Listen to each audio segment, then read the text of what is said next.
Rachel. How are you? I'm good. How are you? I'm doing okay. So what brings you in today? I just have a little issue with my husband. We're in the beginning, like very beginning stages of going to get pre-approved for a house and buying a house, and we already met with our guy and like have all our ducks in a row and everything. And I think now it's just a matter of we want to finish paying my husband's truck off, which is paid off next October, and we want to save a little more for our down payment. But I spend money on stupid things. Like stupid things? Like if I'm online and all of a sudden a pair of cute boots come up that are on sale, I click and it's bought, and like my credit card information is stored in my phone and everything, and it's just there. And I mean, I buy our kids things, I buy him things, I buy things for the house, and even like stupid like food sales, like if soda or chips are on sale or something, it's a sale, so we're saving money, so I get it. And I like do all of our finances and everything. So I know financially where we're at and we're okay, and we're still saving towards a house. But he doesn't realize that and see that, so he thinks that I just spend stupid money. And anytime another box comes through my door, which is like 3 times a week, it's like a huge fight. So buying a house is exciting. Yes. Tell me about what role does your husband play in all this process, you know, whether it be the finances or purchasing the house and the loans and stuff like that. He works. He works. Makes the money. Yeah, he makes the money. I work too, and I make money as well. But recently, this past summer, I quit my full-time job, and we decided it was more important for me to stay home with the kids. And we're actually weirdly saving more money by doing that than when I had a full-time job, just because we're not paying for childcare now. It's expensive. Yeah, it's very expensive. So we're really saving money, and I just work. I have like a home business I do, but then I work at a restaurant part-time, and like that's kind of like our spending money and our spending cash too. So your part-time job is just that extra cash to go along then? Yeah, for like things we want to buy and everything like that.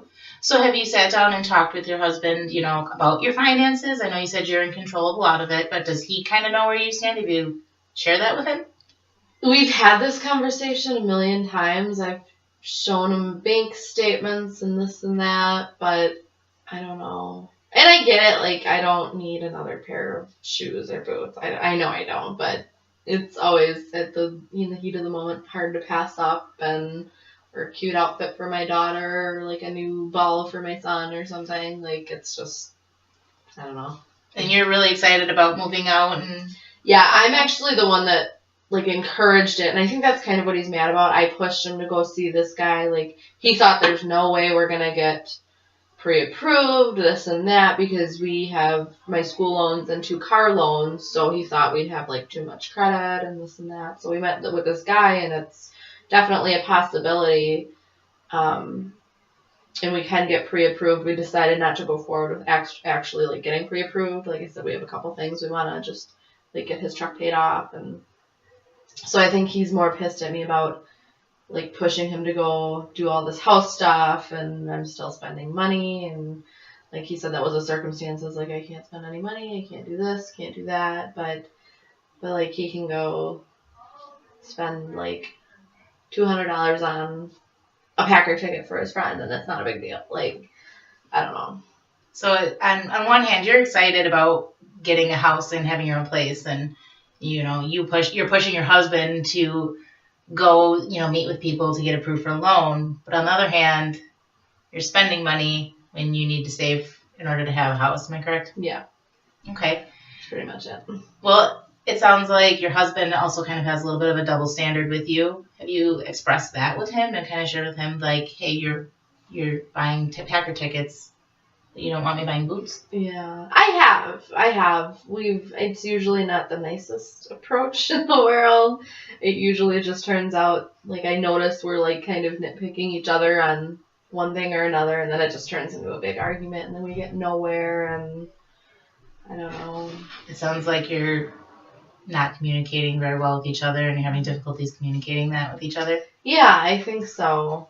It's definitely been difficult communicating, and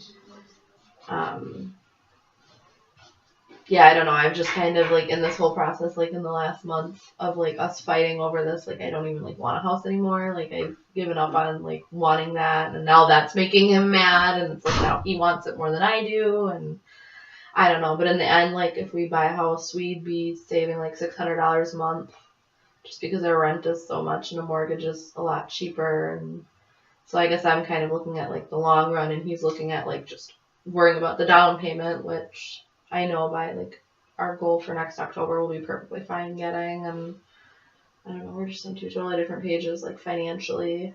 Sure. So how do you feel about sitting down with him and having him doing some of the finances with you and making maybe a plan for your spending money and your savings and having him do that with you? Yeah.